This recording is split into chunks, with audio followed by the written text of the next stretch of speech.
ஹர நம பார்வதி பதகே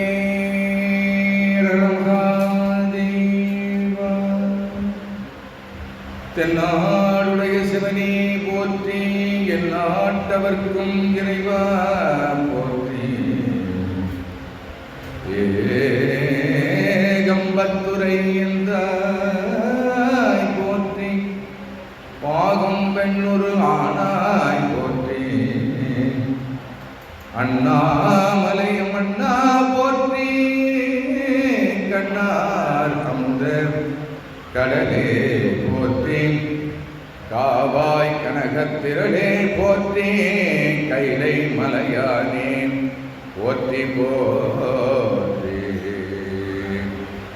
வெற்றிவேல் முருகனுக்கு அரகரோகரா, ஸ்ரீமத் அகத்திய மாமுனிவருக்கு அரகரோகரா, ஸ்ரீமத் அருணகிரிநாத முனீந்திர சுவாமிகளுக்கு அரகரோகரா, அத்தியாச்சரம சுத்தாத்வைத வைதிக சேவை சித்தாந்த ஞானபானு பாம்பன் ஸ்ரீமத் குமரதாஸ் சுவாமிகளுக்கு அரகரோகரா, ஸ்ரீமத் சுப்பிரமணிய தாச பெருமானுக்கு அரகரோகரா, அனந்த கோடி சிவஞானிகளுக்கு அரகரோகரா. எல்லாம் அல்ல எல்லாம் உடைய எல்லாமுமாய் எங்கும் வியாபகமாய் இருக்கக்கூடிய சிவபரம்பொருளினுடைய தலைமையிலே, சத்குருநாதருடைய முன்னிலையிலே நிகழக்கூடிய மாசி மகா பெருவிழாவினுடைய துவக்க நாள் அன்று நாயேனையும் ஒரு பொருளாக நயந்து அவனது திருப்பெரும் கருணையினால் குருவருள் திருவருளால் அழைக்கப்பட்டு குருவருள் முன்னிலையிலே திருவருள் தலைமையிலே குருவருள் திருவருள் உணர்த்திய வண்ணமாக இங்கே பெருமானானுடைய பெரும் புகழினை அவனுடைய கீர்த்தியினை மட்டுமே இங்கே பேசுவதற்காக ஆண்மைக்கார பெருமாள் என்று ஸ்ரீமத் அருணகிரிநாத முனீந்திர சுவாமிகளால் போற்றி புகழ்ந்து துதிக்கக்கூடிய செம்பொன் மயில் மீதில் பாடும் அடியார்களையும் பாடுவதை கேட்கின்ற நல்ல பக்தர்களையும் பாடிய பாடலை பொருளை உணர்ந்து சிந்திக்கக்கூடிய ஆத்ம ஞான சிந்தனையாளர்களையும் சிந்தித்ததன் வண்ணமாக தங்களுடைய அறிவிலே தெளிவு ஏற்பட்டிருக்கின்ற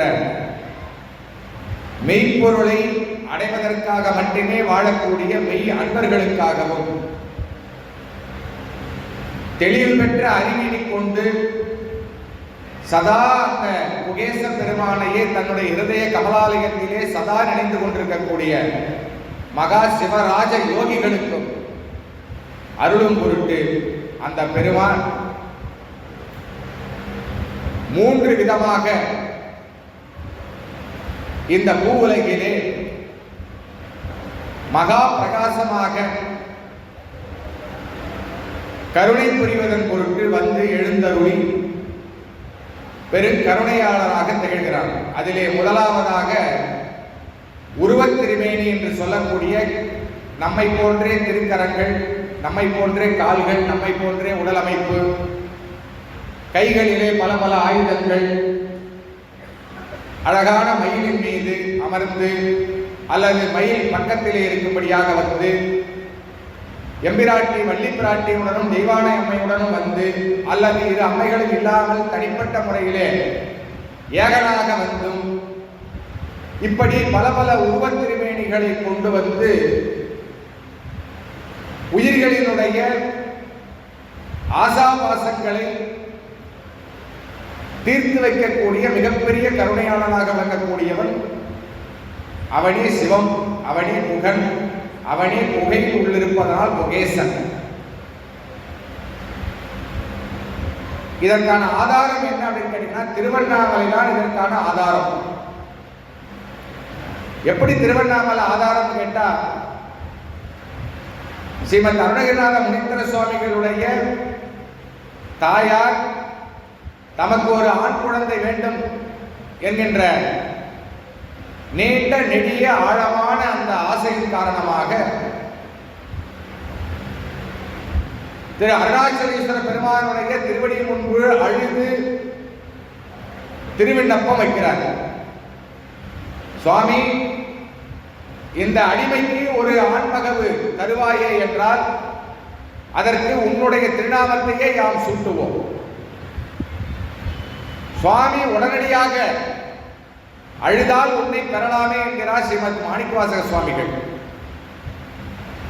ஆகையினால் எளிமையாக பெருமானுடைய திருவுருளை பெறுவதற்கு உபாயம் என்னன்னு கேட்டா அழுதால் பெறலாம்.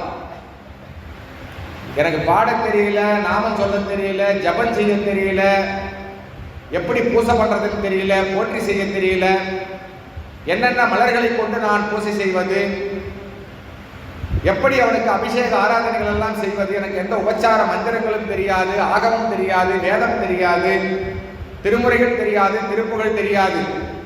ஆனால் பிறந்த உடனேயே நாம் யாரும் சொல்லாமலேயே அழுதுதான் வெளியே வருகிறோம். அப்ப நமக்கு என்ன தெரியும்?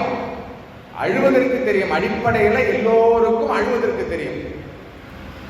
அழுதுதான் முதல்ல எல்லா குழந்தையும் பிறக்கிறது. அழல அப்படின்னா அந்த குழந்தை பிறக்கும் பொழுது ஏதோ ஒரு பிரச்சனையோட பிறக்குதுன்றது தான் எல்லாம் பதறி அடிச்சு போய் மருத்துவரிடத்துல கேட்கறாங்க. ஐயா, இந்த குழந்தை அழலையே, ஏதாவது உடம்பு ரீதியா ஏதாவது பிரச்சனை இருக்குதா, கொஞ்சம் நல்லா பரிசோதனை பண்ணி சொல்லுங்க.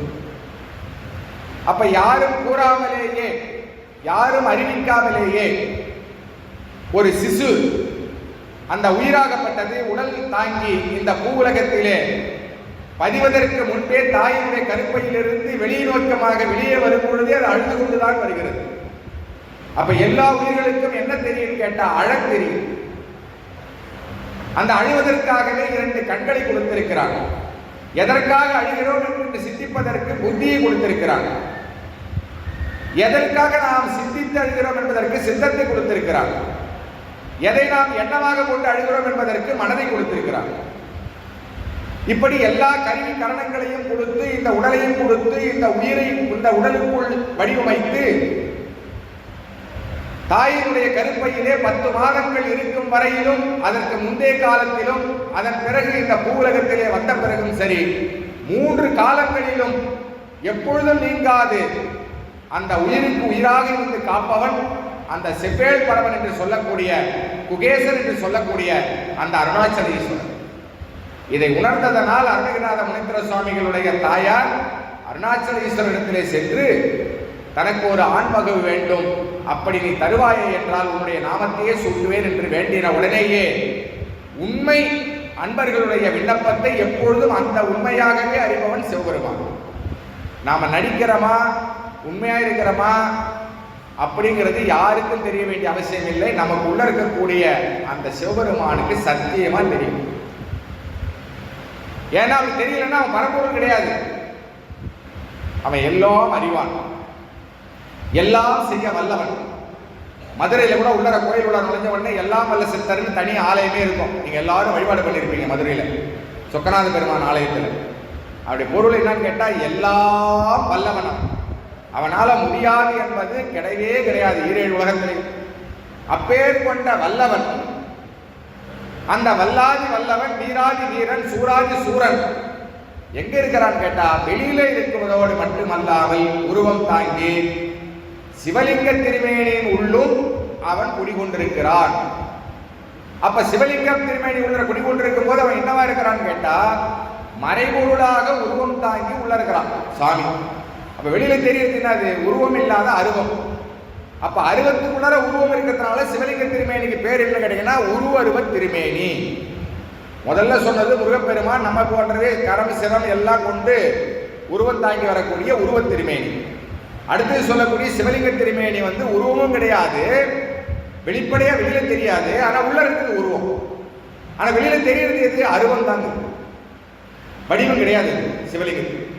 அப்போ அந்த உருவமும் அந்த அருவத்திற்குள் இருக்கக்கூடிய நிலைப்பாட்டிலே நாம் சொல்லக்கூடிய மந்திரங்கள் முருகா போற்றி, கடம்பா போற்றி, கந்தா போற்றி, கதிர்வேலா போற்றி, அவன் நாமத்தை சொன்ன உடனே சிவலிங்க திருமேனியிலிருந்து சுவாமி நமக்கு அருள் பண்றான்.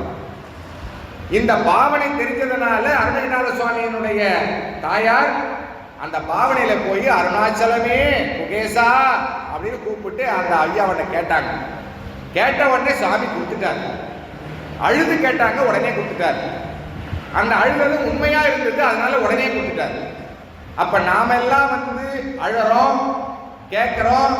சில நேரங்கள்ல கொடுக்கிறார், சில நேரங்கள்ல அரைகுறையா கொடுக்கிறார், சில நேரங்கள்ல முழுமையா கேட்டதை கொடுத்துடுறார். இதுக்கெல்லாம் காரணம் என்னன்னு கேட்டா, நம்மளுடைய அழுகையிலே எந்த அளவிற்கு எத்தனை சதவிகிதம் உண்மை இருக்கிறதோ அத்தனை சதவிகிதம் அவனும் உண்மையாக அருள் செய்கிறான். இதுதான் சத்தியமான பதில்.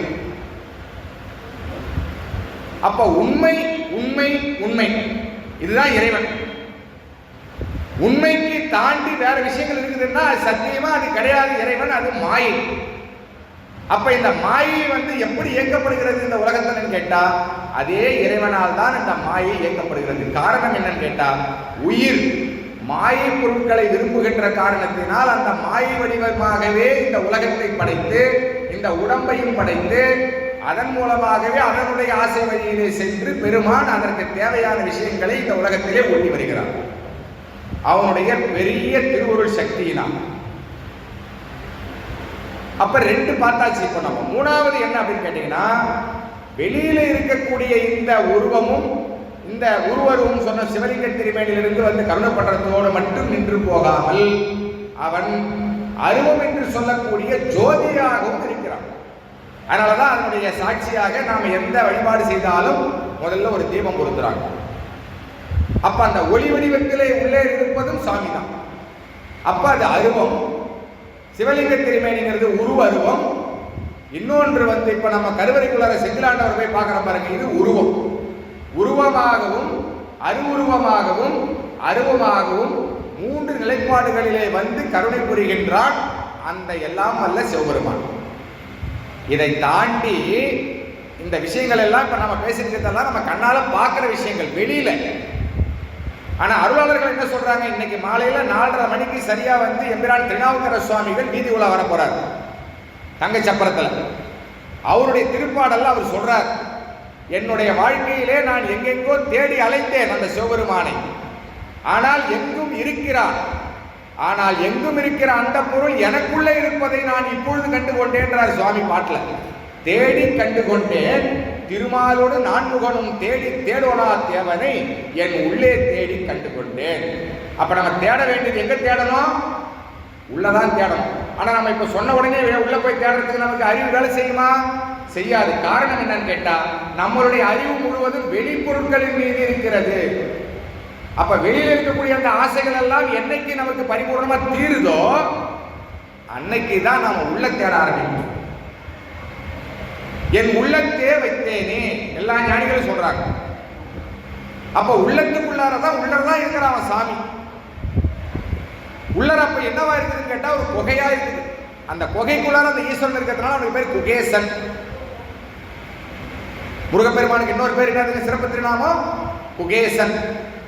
முருகன் குமரன் குகன் என்று மொழிந்து உருகும் செயல் தந்து என்று அருள்வாய் அப்படின்னு கேட்கிறார் அன்னைநாத முனீந்திர சுவாமிகள் கந்தர் அனுபூதியில். அப்ப முருகன்ங்கிறது அவனுடைய உருவத்திற்கான திருநாமம். குமரன்ங்கிறது அவனுடைய மந்திரம். குகன் அப்படிங்கிறது நம்மளுடைய உள்ளத்துக்குள்ளார குகைக்குள்ளார இருக்கிறதுனால அவனுக்கு பேர் குகன். அப்ப மூன்று விஷயங்களாகவும் இருக்கின்ற அந்த பொருள் மூன்று வடிவங்களை தாங்கியும் இருக்கிறது, வடிவம் இல்லாமலும் இருக்கிறது. வடிவமும் இல்லாமல் வடிவமற்ற நிலையும் இல்லாமல் சிவலிங்கமாகவும் இருக்கிறது. அப்ப சிவாலயத்துக்குள்ள கருவறைக்குள்ள இருக்கக்கூடிய அருணாச்சலேஸ்வரர் வேறு கிடையாது. வெளியில வந்தவொடனே முருகப்பெருமான் கம்பத்திலேனார் பாக்குறீங்க, கோபுரத்திலேனார் பாக்குறீங்க, கிளி கோபுரத்துக்கு பக்கத்துல திருவண்ணாமலையில அதை தாண்டி பிக்ஷையிலேனார்னு பாக்குறீங்க. மூன்று இளைய பெருமான் இருக்கிறார். இளையனார்னா இளைய பெருமான். என்றும் அவன் குமரன், என்றும் இளைஞன், என்றும் அழகன். அவனுக்கு வயசாகி போச்சுன்னு சொல்லிட்டு எந்த நாள்லையும் கிடையாது. அவனுக்கு பிறப்பும் கிடையாது, இறப்பும் கிடையாது. செம்மான் மகளை திருடும் திருடன் பெம்மான் முருகன் பெறவான் இரவான்.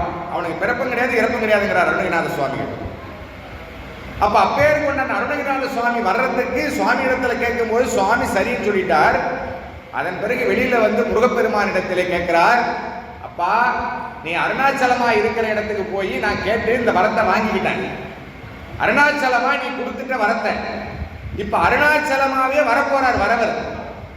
அவர் பேரு அருணகிரிநாதர் பேர் வைக்க போற நான். அந்த பேரை தாங்கின உடனே அவருக்கு அறிவா வந்து இருக்கிறது யாரா இருக்கணும்? குருவா இருக்கணும். குருதான் அறிவு. அப்ப சத்குருவா இருக்கிறது யாரு இந்த ஈரேழு உலகத்துக்குன்னு கேட்டா முருகப்பெருமான். அவனே தட்சிணாமூர்த்தி, அவனே குமார பரமேஸ்வர பெருமான் திருப்பரங்குன்றத்துல, அவனே செந்திலாண்ட பெருமான் திருச்செந்தூர்ல, அவனே திருவாவினன்குடியில குழந்தை வேலாய சுவாமியா இருக்கிறான். பழனி மாமலை மீது சிவ ஞானதண்டாயுதபாணி சுவாமியா இருக்கிறான். திரியரகம் சுவாமி மலையில சுவாமிநாத சத்குருவா இருக்கிறான். திருத்தணிகை மாமலையில சிவ சுப்பிரமணிய சுவாமியா இருக்கிறான். பழமுதிர்ச்சோலையில சிவசுப்பிரமணியமா இருக்கிறான். இப்படி அவனுடைய பேரும் இடமும் மாறுகிறதே ஒழிய அவனுடைய சொரூபம் என்னன்னு கேட்டா, இயற்கைத்தன்மை என்னன்னு கேட்டா சத்குரு. சத்குரு தான் எல்லாருக்கும் சத்குரு. வேதம் சொல்லுகிறது, ஆகமம் சொல்லுகிறது, புராணம் சொல்லுகிறது. வேதத்தினுடைய முடிவாகிய வேத அந்தத்தை சொல்லுகின்ற வேதாந்தத்தினுடைய சாரமாக திகழ்கின்ற 108 உபநிடதங்களுக்கு இதையே சொல்கிறது. 28 சிவாகமங்களுக்கு இது சொல்கிறது. 18 புராணங்களும் சொல்லுகிறது. வேற என்ன சொல்லணும்? திருமுறை எடுத்து பேசப்படுகிறது. 12 கண்களுடைய பிள்ளை தோன்றுங்கிறார் திருநாவுக்கர சுவாமிகள். தேவாரத்தில் இருக்குது 12 கண்களுடைய பிள்ளை தோன்றும்.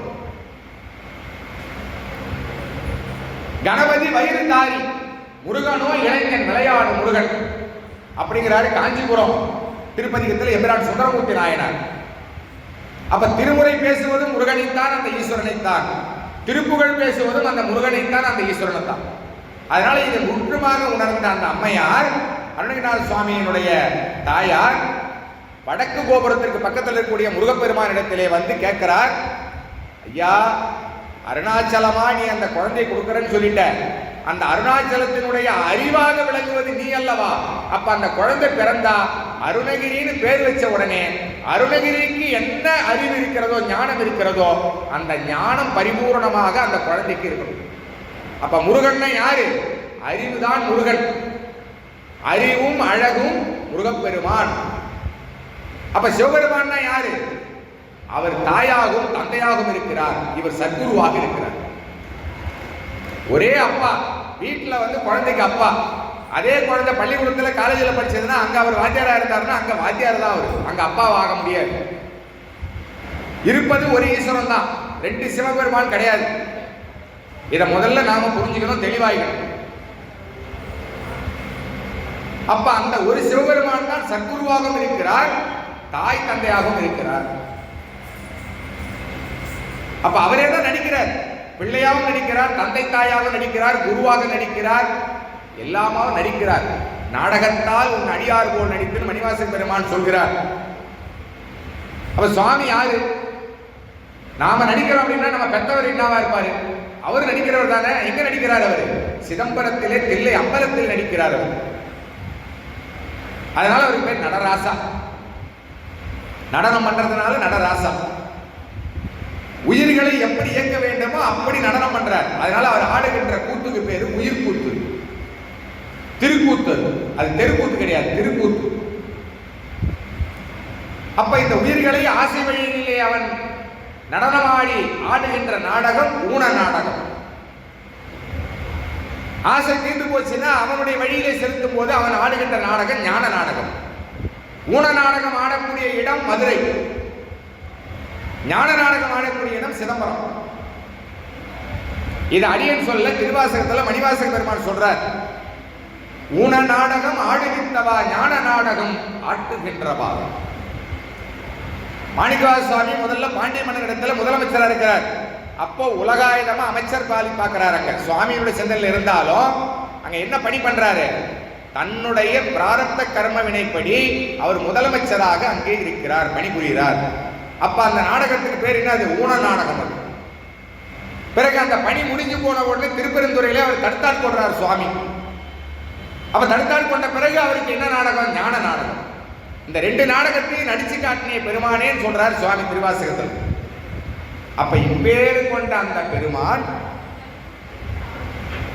அம்மையார் கேட்கிறாங்க, ஞானமே வடிவமா இருக்கணும் என்னுடைய குழந்தைன்னு கேட்ட உடனே சரின்னு சொல்லிட்டாங்க. அடுத்தது கேட்கிறாங்க அந்த அம்மா, அந்த ஞானமே வடிவமான பாடல்களை அவனுடைய திருப்புகழ்களை சதா பாடிக்கொண்டே இருக்க வேண்டும் என்ற குழந்தைன்னு கேட்டாங்க. அந்த வரம் இதுதான் உலகத்திலே எந்த தாய்மார்களும் கேட்காத வரம். நாம என்ன கேட்போம்? குழந்தை பிறந்தவொடனே கலெக்டர் ஆகணும், ஐபிஎஸ் ஆபீசர் ஆகணும், முதலமைச்சர் ஆகணும், பிரதம மந்திரி ஆகணும், இப்படிதான் கேட்கணும். ஏன் காரணம் என்னன்னு கேட்டா, நமக்கு இன்னும் உலக ஆசை விடலை. ஞானத்துக்குள்ளார போகணுங்கிற அந்த பரிபூர்ண விருப்பம் நமக்கு இன்னும் வரல. அந்த விருப்பம் வராத வரைக்கும் நமக்கு என்ன நடக்கும் அப்படின்னு கேட்டா, நம்மளுடைய தீவினையும் நல்வினையின் வழியிலே நாம் நடத்த பெறுவோம். இதை நடத்துவது சிவபெருமான். நாம நடந்துட முடியாது, நாம மாத்திரவும் முடியாது. அதுக்கு பேர் தான் தலை விதி. இது பிரம்மா விட்டு சாமி எழுதுறார். எதன் அடிப்படையில் கேட்டா, நாம செய்த தீவினை நல்வினை தான் நமக்கு எழுதப்பட்டிருக்கு. பக்கத்து வீட்டுக்காரது, எதிர் வீட்டுக்காரது, அப்பா அம்மா அதெல்லாம் கிடையாது.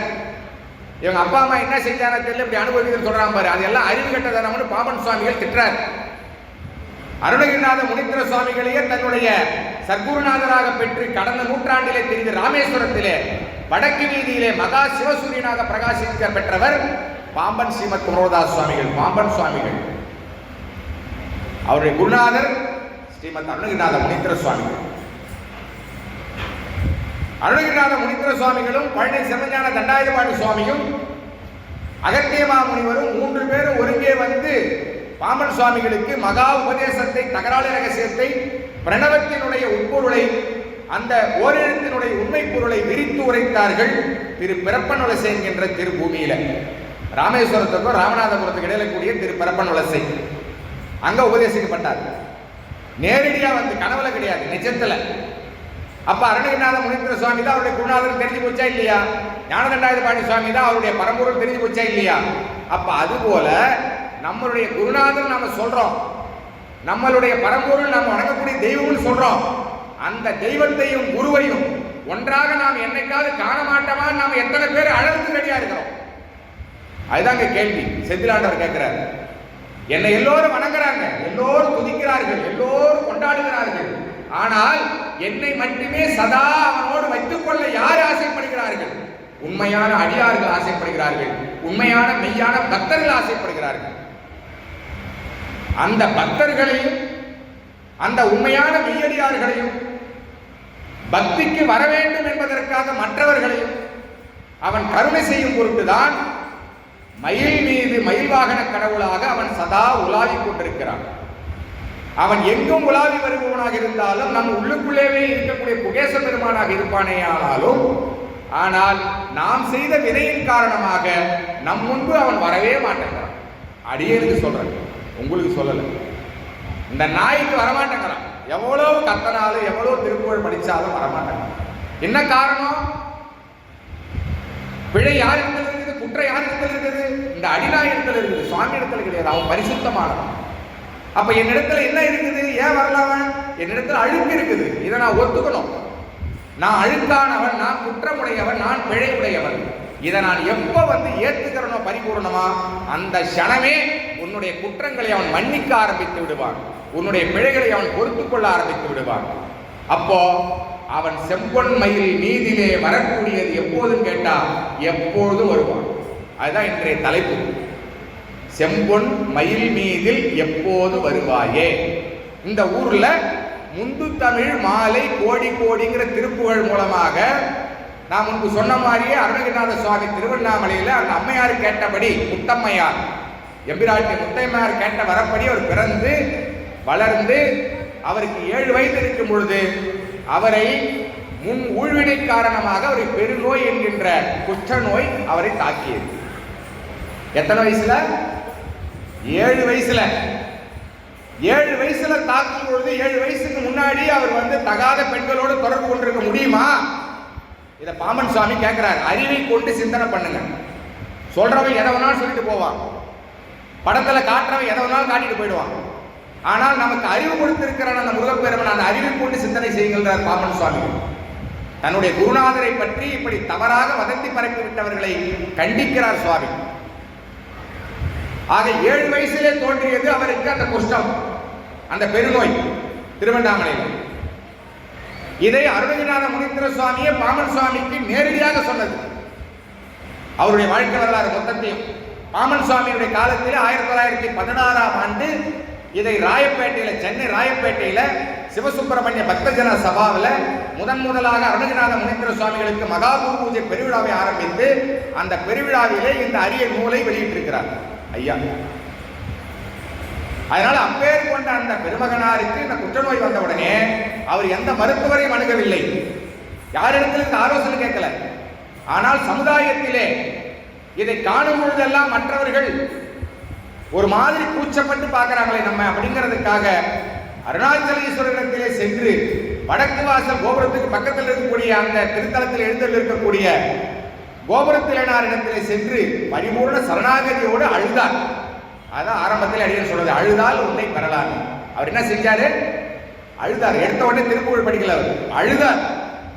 நான் எந்த பிறகு என்ன செஞ்சனோ முருகா, எனக்கு இப்பேர் கொண்ட நோய் வந்திருக்குதே முருகா. அவர் போய் எம்எஸ்சி எம்டி டிஜிஓ படிச்ச டாக்டர் எல்லாம் போய் அணுகல, டோக்கன் போடல, ஆன்லைன் சிஸ்டத்துல போய் புக் பண்ணிட்டு மருத்துவமனையில போய் கை காசு கட்டிட்டு ஃபுல் காசை எடுத்து போயிட்டு மூட்டை வச்சு கட்டினாங்க, உட்காரல. அவர் சுவாமி தான் எல்லாத்துக்கும் காரணம் போது அப்ப இந்த நோயை தீர்த்து வைக்கக்கூடிய ஆற்றல் யாருக்கு இருக்கிறது? இந்த உலகத்தை படைத்தவன் அவன், இந்த உடம்பை கொடுத்திருக்கிறவன் அவன். இந்த உடம்பு போன பிறகு இந்த உயிர் எங்க போகுது? யாராவது பதில் சொல்ல முடியுமா? இந்த உலகத்தில் இருக்கிற எந்த மருத்துவராவது இந்த உயிர் எங்கவா போகுது சொல்லு. அடியன் கூட வந்து முனைவர் பட்டம் வாங்கியிருக்கிற அண்ணா பல்கலைக்கழகத்துல, என்னால சொல்ல முடியுமா? டாக்டர்னு போட்டுக்கலாம் முன்னாடி, ஆனா அதையும் போடக்கூடாதுன்னு செஞ்சிலாண்டவர் கட்டளை. அதனாலதான் வந்து விஜய் சக்திகள் மட்டும் போடுங்க, பேரே போடக்கூடாது. ஆக்சுவலா அடியனுடைய குருநாதனுடைய கட்டளை இது. பேர் போடுற அளவுக்கு நீ பெரிய ஆளான்னு கேட்கிறார் சுவாமி. நாம அடிமை, அவன் சொல்றான் நாம செய்யறோம், அவ்வளவுதான் விஷயம். ஆண்டவன் அடிமை, அடிமைக்கு ஏது உரிமை? இதான் பாவனை, இதான் சத்திய பாவனை. இந்த சத்திய பாவனையிலே அழுதார் அருணகிரிநாத முனீந்திர சுவாமி. அழுத உடனே சுவாமி என்ன பண்ணாருங்க? நேரடியா வந்து திருக்காட்சியை கொடுத்து முத்து முத்தாக பாடுனார். சாமி சொன்னார், எனக்கு எப்படிப்பா பாட தெரியும், நான் ஏன் ஆகனாவினாவே படிக்கல, எனக்கு ஏது அறிவுன்னார். இப்படி தன்னுக்கு அறிவு இல்லைங்கிறது யார் ஒத்துக்கிறாங்களோ அவங்களுக்கு அறிவாவே வந்துருவான் முருகன் உள்ளற. இவ்வளவுதான் விஷயம்.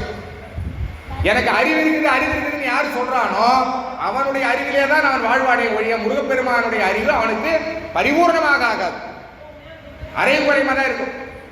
எனக்கு அறிவில்லைன்னு ஒத்துக்கணும். இது அருணகிரிநாத முனீந்திர சுவாமி தன்னுடைய கந்தர் அனுபவத்தில் சொல்றாரு, அலங்காரத்தில் சொல்றார். அறிவற்று நானற்று எனதற்று எல்லாம் அற்ற இடத்திலே தோன்றக்கூடியவன் அந்த குகேசன், அந்த செவ்வேல் பரமன், செந்திலாண்ட பெருமான். எல்லாம் அத்து போகணும். எங்கேயாவது கொஞ்சோண்டு மூலம் கொடுக்கல அந்த நானுங்கிறது இருந்துச்சுன்னா நீதான் சூரபதமன். சூரபதமன் வேற யாரும் கிடையாது. நான் எனதே. யார் பேசுறான்? அவெல்லாம் சூரபதமன் தான். சூரபதமன் முன்னாடி எப்போ வருவார்? அவனுடைய அகங்காரத்தை சங்காரம் பண்ணும் போது வருவார். விட்டுற மாட்டார், கைவிட மாட்டார், கருணையாளர். அப்ப எது வரைக்கும் இவனுக்கு சூரபதமனுக்கு ஆசை இருக்குதோ அந்த அளவுக்கு அந்த ஆசையை ஊட்டி விட்டுட்டே இருப்பார். ஆசை தீர்ந்து போச்சு, இதனால எனக்கு வந்திருக்கிறதெல்லாம் பிரச்சனை தான், துன்பம் தான், துயரம் தான், வெறும் நோய் தான். யாரும் இருந்து என்னை காப்பாற்ற மாட்டேன்றாங்க, என்னை விட்டுட்டு போயிட்டாங்க, இந்த மாதிரி பெரிய நோய் வந்துடுச்சு. யாரு வருவான்? சீடு ரத்தம் ஒழுகுது, யாரு வந்து துடைப்பா? எந்த தாய் எந்த குழந்தை வரும் மனமாற? கொரோனாவும் போது எத்தனையோ 16,000 இல்லை 20,000 கோடி இல்லை 1,00,000 கோடி சம்பாதிச்சவங்கலாம் செத்து குணமானா. பெத்த குழந்தைங்க வந்து என்ன பண்ணா? தூக்கி போட்டு எரிச்சிட்டு போங்க, என் கிட்டலாம் எடுத்துட்டு வந்துடாது, எங்களுக்கு தொத்திக்கணும். இதான் நிலைமை, யதார்த்தம். சிவபெருமான் இப்படி பல பல பாடங்களை எடுக்கிறான் ஒவ்வொரு காலத்திலேயும். ஆனா அந்த பாடங்கள் எல்லாம் அந்த சனத்தோடு மறந்து போறணும். அதுதான் நம்மளுடைய தன்மை. ஆகையினால அப்பேர் கொண்ட கருணையாளன் அந்த சிவபெருமான். அவன் இந்த உடம்பை தந்திருக்கிறான், இந்த உலகத்தை தந்திருக்கிறான், எல்லாத்தையும் தந்திருக்கிறான். அவனுக்கு நாம தர வேண்டியது என்னன்னு கேட்டா, இந்த உலகத்தில் எந்த பொருளும் கிடையாது, நம்மளுடைய நினைப்பை தர வேண்டும். என்னத்தை தரணும்? நம்முடைய நினைப்பை முழுவதையும் அவனுக்கு தந்துடணும். இதெல்லாம் அவன் எதிர்பார்த்துட்டு உட்காந்துக்கிறான் கோயில் தோறும். உள்ளாரையும் சரி வெளியிலையும் சரி. உள்ள இருந்தா குகேசன், வெளியில இருந்தா ஈசன், அவ்வளவுதான் வித்தியாசம். அப்ப அந்த ஈஸ்வரன் உனக்கு தெரியாத அருணகிரின்னு கேட்டார் திருவண்ணாமலை. நிஜமா தெரியாதா? ஆட தெரியாதா? உனக்கு சத்தியமா தெரியாது சாமின்னார். சரணாகதி அடைஞ்சிட்டார், கீழே காலில் விழுந்து, முருகா எனக்கு ஒன்றும் தெரியாது முருகா, எனக்கு ஒன்றுமே தெரியாது, மடைய நானுங்க. இதெல்லாம் பின்னாடி திருப்பூர சொல்றாரு தான் மடையன். புலைய நானமாயினன், திருவண்ணாமலை திருப்பூர். இதெல்லாம் நான் ஒரு புலையன், வெறும் மாட்டு இறைச்சி, ஆட்டு இறைச்சி, நான் சாப்பிடாத இறைச்சியே கிடையாது, எல்லாத்தையும் சாப்பிடக்கூடிய ஒரு கொலையர் நான். எனக்கு ஏதாவது அறிவு, ஒரு உயிரை கொல்லக்கூடாதுன்னு நீ சொல்லுவ, நான் கொன்னாதான், நான் சாப்பிட்டாதான் எனக்கு சந்தோஷம். இது ஏன் இயல்பு, அது உன்னுடைய தன்மை. அப்ப எனக்கு அறிவு இருக்குதா? கிடையாது. நீ கொடுத்தா உண்டு. அப்ப சுவாமி கொடுத்தார். என்ன கொடுத்தார்? முத்தை தருவத்தி திருநகை அத்தி கிரை சக்தி சரவண முத்தி கொருவித்து கொருவர என ஓது ஓது அருள்கிறீர். உடனே சுவாமி ஓத ஆரம்பிச்சதுதான் 16,000 திருப்புகழ் பாடியிருக்காங்க மொத்தம். இந்த 16,000 திருப்புகழ்ல புராணம் மொத்தத்தை சொல்றதுக்கு இது கிடையாது தலைப்பு. அதனால அந்த 16,000 திருப்புகழும் பிற்காலத்துல சுவாமியே நிறைய காட்சி அவர் எதிர்பார்த்தபடி கொடுக்கல, காலதாமதம் செய்யறது இவரால் பொறுத்துக்க முடியல சுவாமியால. அதனால திருவண்ணாமலை கோபுரத்தில் இருந்து அந்த திருப்புகழ்கள் எல்லாம் பறக்க விட்டுட்டார் சுவாமி. இதான் நடந்தது. ஆனா புராணம் எப்படி திரிக்கப்பட்டிருக்கிறது, தப்பா சொல்லப்பட்டிருக்கிறது. நோய் தாங்க முடியாம மேல இருந்து குதிச்சாரு, முருகன் தாங்கினார். இதெல்லாம் பாம்பன் சுவாமிகள் இந்த பொய்யெல்லாம் முதல்ல வந்து நீக்கி விட்டுருக்காங்க ஐயாவுடைய புராணத்தில் இருந்து. இதெல்லாம் உலகத்தில் இருக்கக்கூடிய எல்லா உயிர்களும் பாம்பன் சுவாமிகளுடைய அருள் நூல்களையும் அவர் அருளிய அருட்பாளர்கள் 6066 அருட்பாளர்களும் முருகனை தவிர என்னுடைய நான் ஒருபோதும் வேறு மந்திரத்தை சொல்லாதுங்கிற ஒரு சாமி. அப்படி ஒரு முருகப்பெருமான் மீது அதி தீவிரதர பக்தர் சுவாமி. சின்ன வயசுல இருந்து 13 வயசுல பாமன் சுவாமிகள் முதலாக முருகப்பெருமானே வந்து அவரை பாடச் சொல்லி பாட ஆரம்பித்தார்.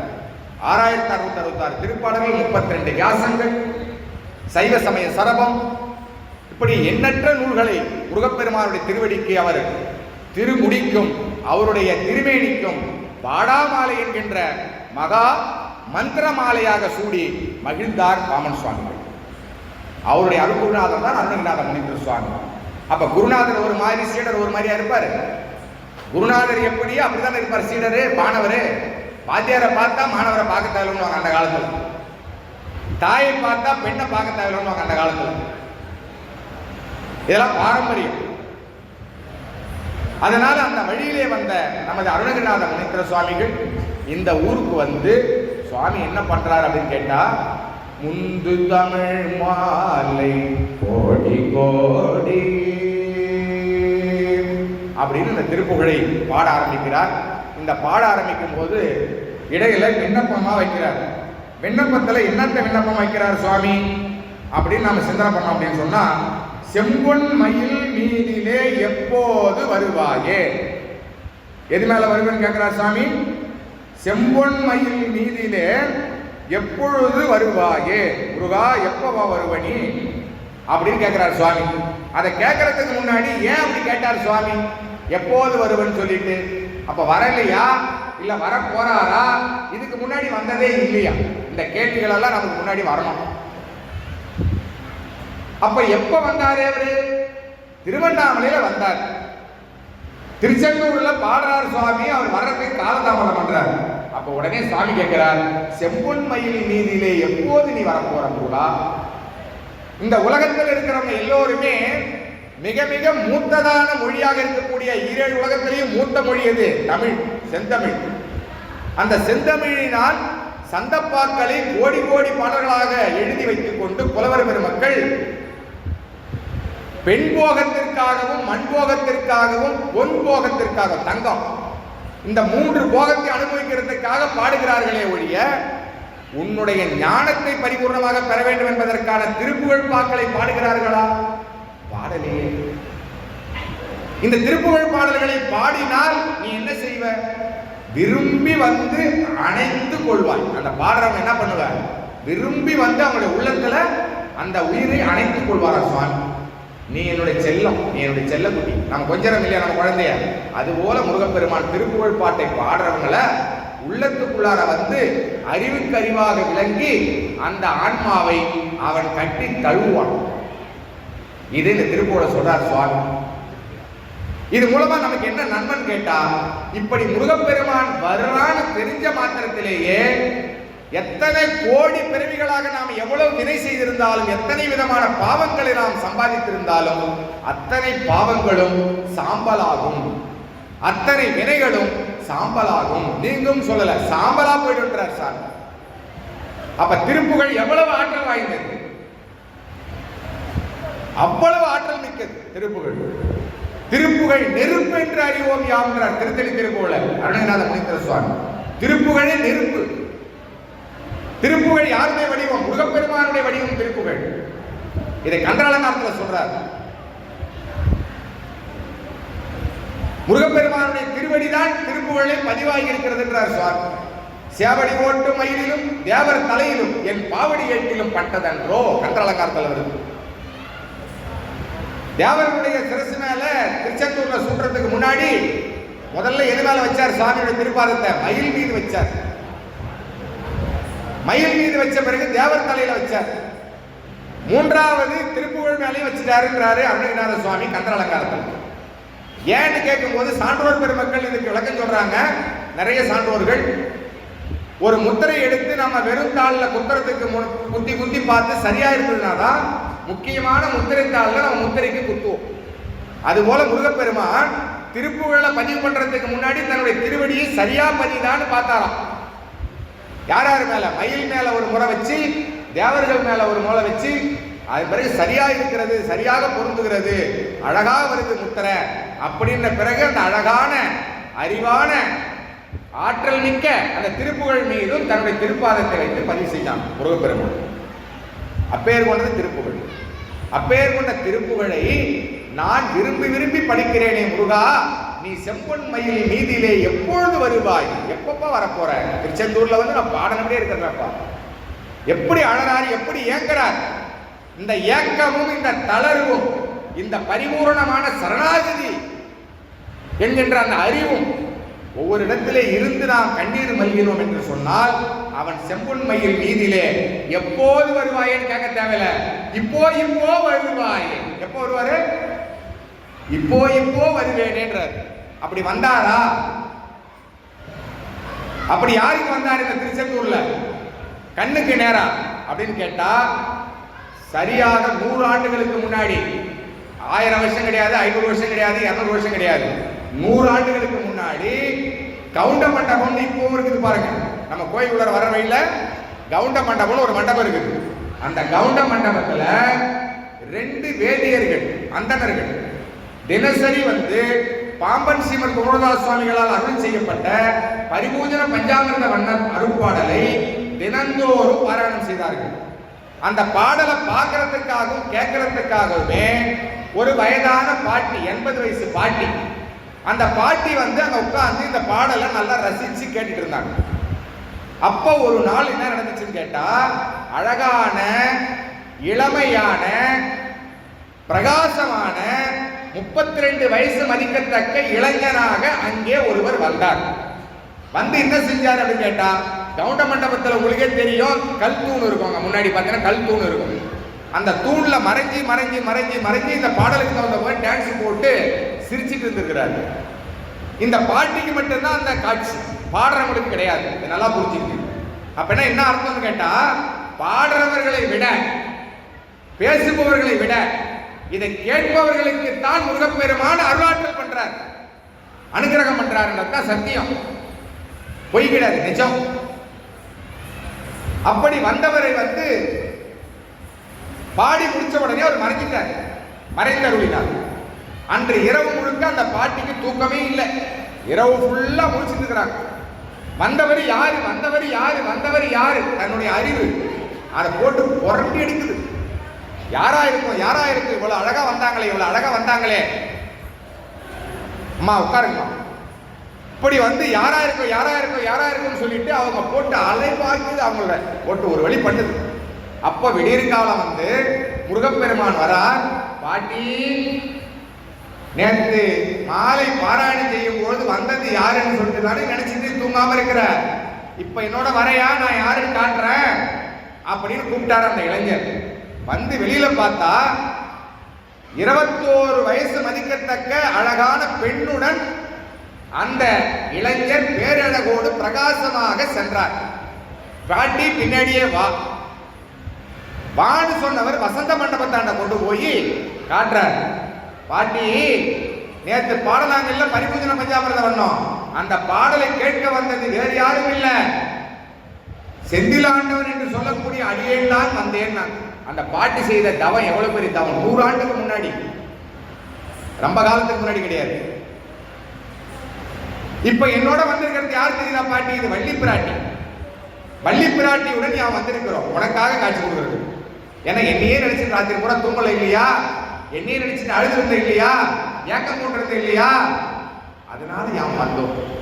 இந்த பரிபூஜன பஞ்சாமிர்த வண்ணம் என்கின்ற திருப்பதிகம் எங்கெல்லாம் பாடப்படுகிறதோ அங்கெல்லாம் யாம் வருவோம், அங்கெல்லாம் யாம் திருக்காட்சி நல்குவோம், வேண்டிய வரங்களை கொடுப்போம். யாம் இந்த ஊரில் இருக்கக்கூடிய இடம் 3 இடம். ஒன்று கவுண்ட மண்டபம் போன்ற இடங்களிலே அடியார்கள் பரிபூஜன பஞ்சாமிர்த வண்ணத்தை எங்கெல்லாம் பாராயணம் செய்யறாங்களோ அங்க யாம் இருப்போம். இன்னொன்று வசந்த மண்டபத்திலே இருப்போம். இன்னொன்று திருக்கோயில் உள்ள இருக்கும். அப்படின்னா என்ன பொருள்? இந்த பரிபூஜன பஞ்சாமிர்த வண்ணம் மிகவும் இசையாக பாடப்படுவதால் எனக்கு ரொம்ப பிரீதியா இருக்குதுன்றார் முருகப்பெருமானே.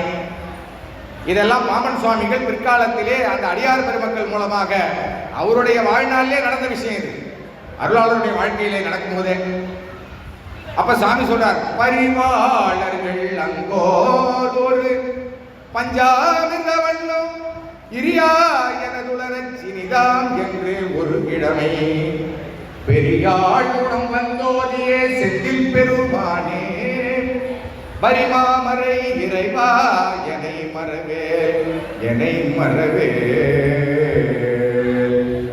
அப்படின்னு அவ்வளவு ஒரு அற்புதமாக இதை பெருமானிடத்திலே பெருவேண்டுகோளா வைக்கிறார்.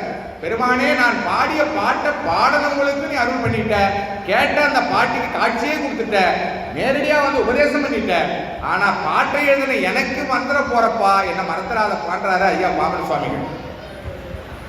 இது அடியேனே வந்து சில வருடங்களுக்கு முன்பு இதே வசந்த மண்டபத்தில் வந்து விடியற்கால 2:30 மணிக்கு சிவபூஜை பண்ணும்போது இதை பாராயணம் பண்ணும்போது சொல்லக்கூடாது, இருந்தாலும் அந்த ரகசியத்தை நீங்க எல்லாம் உணரணும், எல்லோரும் அதை பாராயணம் பண்ணணுங்கிற பேராசையை கொண்டு அடியேனுக்கு அறிவிக்கிறாங்க. அப்போ எனக்கு முன்னாடி வந்து வயதான கோலத்திலே தன்னுடைய திருப்பாதத்தை காட்டிக்கொண்டு ஒரு பெரியவர் படுத்திருந்தார். 2 மணி நேரம் பூஜை முடிகிற வரைக்கும் படுத்திருந்தார், இப்படியே தலை வச்சு. யாரா இருக்கும் அப்படின்னு சொல்லிட்டு கடைசியா போய் எடுத்து பார்க்கும்போது சொல்றாரு, யாரையும் கூப்பிடாத, உனக்கு கண்டிட்டியா அப்படின்னு சொல்லிட்டு ஒரு வடை ஒன்று கொடுத்தோம். அந்த வடையை சாப்பிட்டார், பாதி சாப்பிட்டு பாதி எடுத்து கையில் வச்சுக்கிட்டார், கிழிஞ்ச உடை வச்சிருந்தார், அந்த உடைக்குள்ளார மடிச்சு வச்சுக்கிட்டார், அதோட எழுந்து ஓட்டம் பிடிச்சார். அதுக்குள்ள ஜனங்கள்லாம் வந்துருச்சு. உடனே பார்த்தா எங்க போனாரு யாருக்கு தெரியும், மறைந்த விழுந்தார். இது இப்ப நடந்தது, சில வருடங்களுக்கு முன்னாடி. அதனால இந்த பரிபூஜன பஞ்சாமிர்த வண்ணம் என்பது மட்டுமல்ல, திருப்புகழ் பாடல்களையும் நாம் மனமுவந்து பரிபூர்ண சரணாகதியிலே உள்ளம் உருகி காதலாகி கசிந்து கண்ணீர் மல்கின்னு சொல்வார் எம்பிரான் திருஞான சம்பந்தமூர்த்தி சுவாமிகள். அதுபோல நாம் அந்த பாராயணம் பண்ணோம் அப்படின்னு சொன்னால் எல்லா காலத்திலும் நீங்கள் கேட்கவே தேவையில்லை. செம்பொன் மயில் மீதிலே எப்பொழுதும் வருவதற்கு அவன் ரெடியா இருக்கிறான், நாம ரெடியாங்கிறது அங்க கேள்வி. மழை எல்லோருக்கும் பெய்யுது, நம்ம பாத்திரம் ஓட்ட பாத்திரமா இருந்தா அதை தேக்க வைக்க முடியுமா? பாத்திரத்தை நம்ம கவுத்து வச்சிருந்தா அதில் வந்துட்டு நம்ம தண்ணி தேக்க முடியுமா?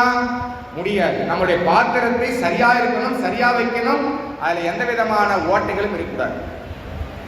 அந்த ஓட்டைகள்ங்கிறது தான் என்னன்னு கேட்டீங்கன்னா, நம்மளுடைய அறிவை முருகப்பெருமானை வணங்க வந்திருக்கிறோம் திருச்செந்தூருக்கு என்று சொன்னால் முருகன் மீது மட்டுமே நம்ம கவனம் வைக்கணும். இங்க என்ன நடக்குது, அங்க என்ன நடக்குது, இங்க வடை விற்குது, அங்க போண்டா விற்குது, இங்க டீ விற்குது, காப்பி விற்குது, ஜூஸ் விற்குது, ஒருத்த கத்துறான், ஒருத்த அடிச்சுக்கிறான், ஒரு காதலன் காதலி கட்டி பிடிக்கிறான், முட்டை கொடுக்குறான், இதெல்லாம் நடக்கதான் செய்யும். இதெல்லாம் மாயினாலான உலகம், அதெல்லாம் இருக்கதான் செய்யும்.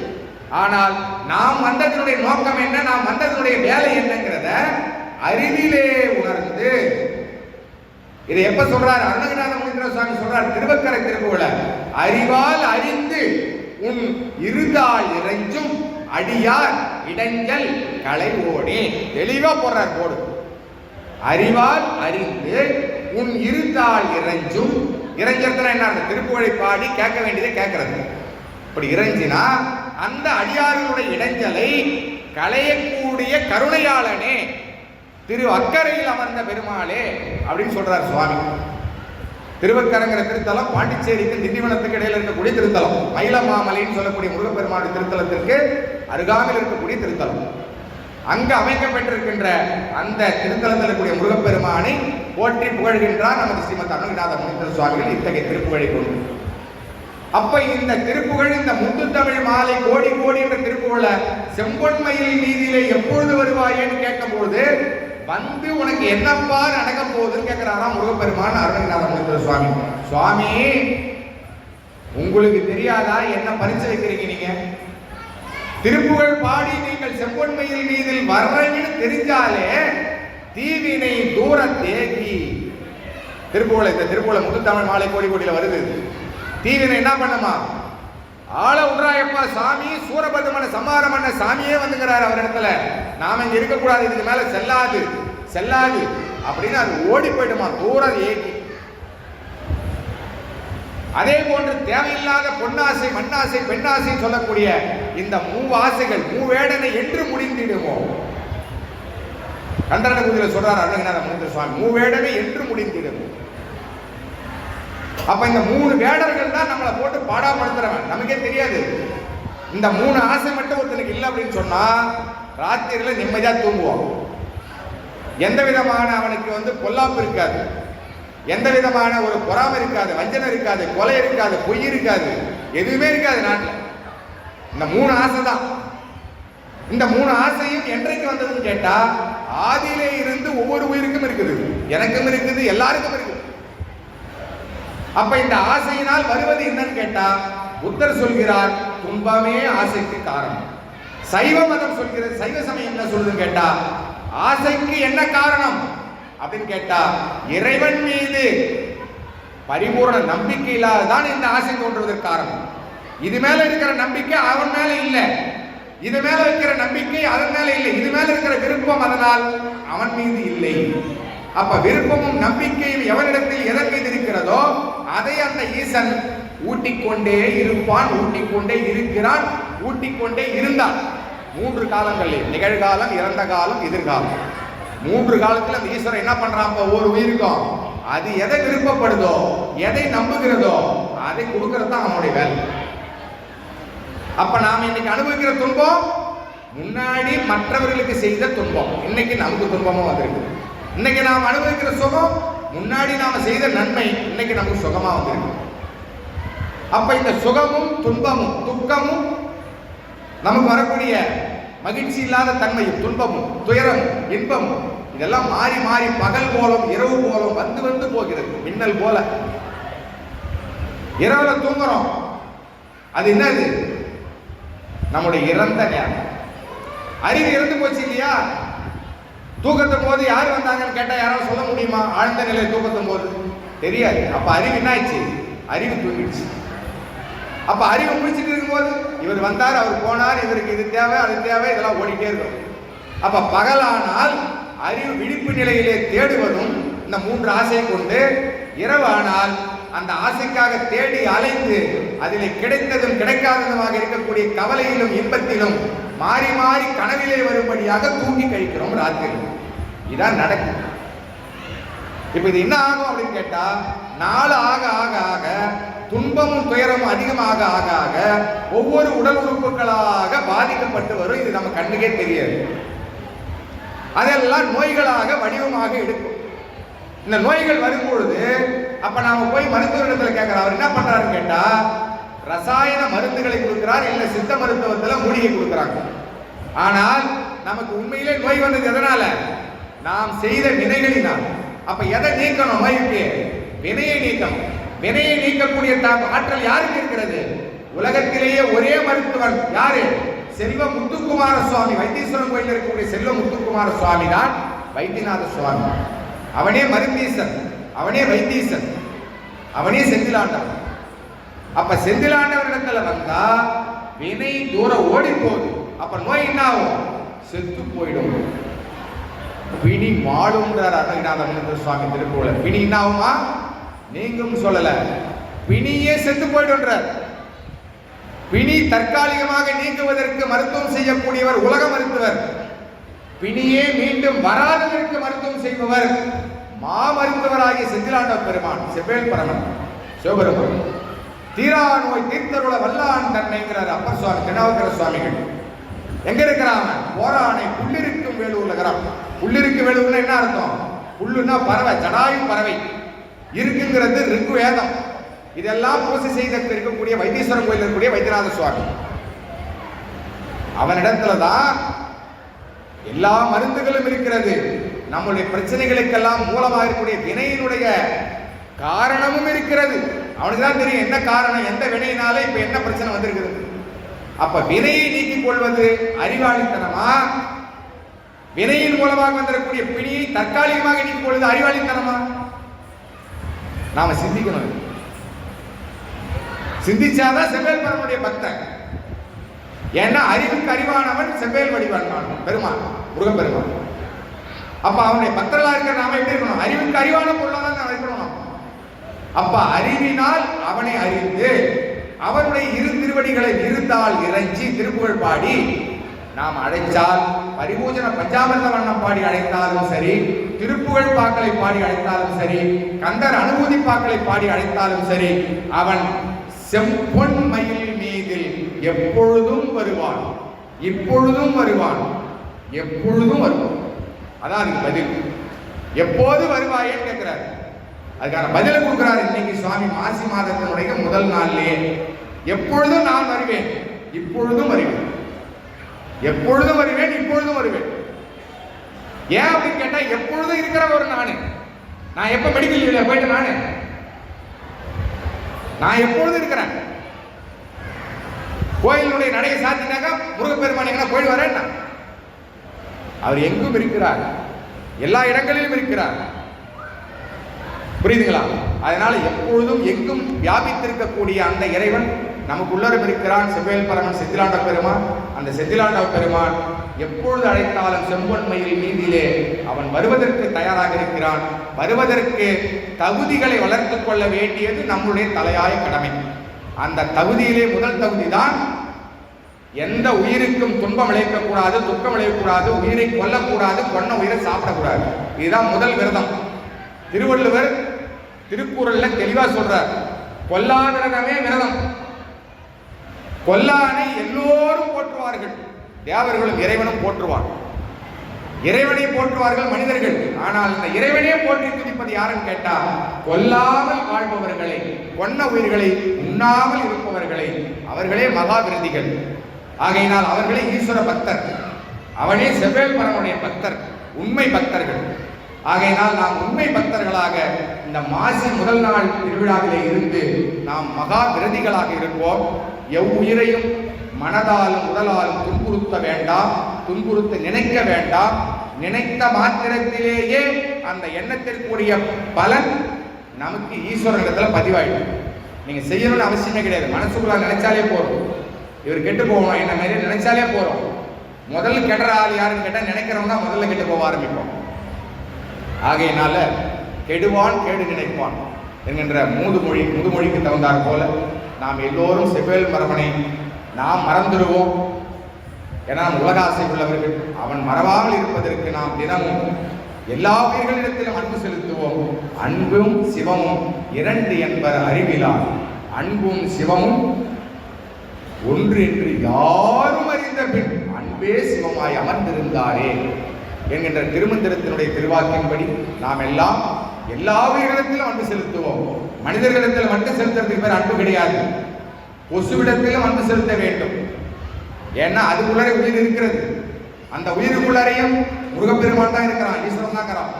சத்தியம் இதை உணர்ந்தால் அனைவருக்கும் செம்பொன்மையின் மீதிலே எப்பொழுதும் இப்பொழுதும் வருவான் என்று சொல்லி இந்த அரிய வாய்ப்பை நல்கிய குருவர்களுக்கும் திருவர்களுக்கும் அனந்த கோடி நமஸ்காரங்களை தெரிவித்துக் கொண்டு வேற ஒன்றும் நம்ம கொடுக்க முடியாது. அந்த குருவர்களுக்கும் திருவர்களுக்கும் செவ்வேல் பரமனுக்கும், ஏன்னா எல்லாமே அவனுக்கு. அதனால் அவருடைய திருவடிக்கு வணக்கம் சொல்லி அடியேன் பரிபூர்ணம் செய்கின்றேன். வெற்றிவேல் முருகனுக்கு, ஞானவேல் முருகனுக்கு, கந்தாசல பெருமானுக்கு, கதிர்காம வேலருக்கு, செந்திலாண்ட பெருமானுக்கு,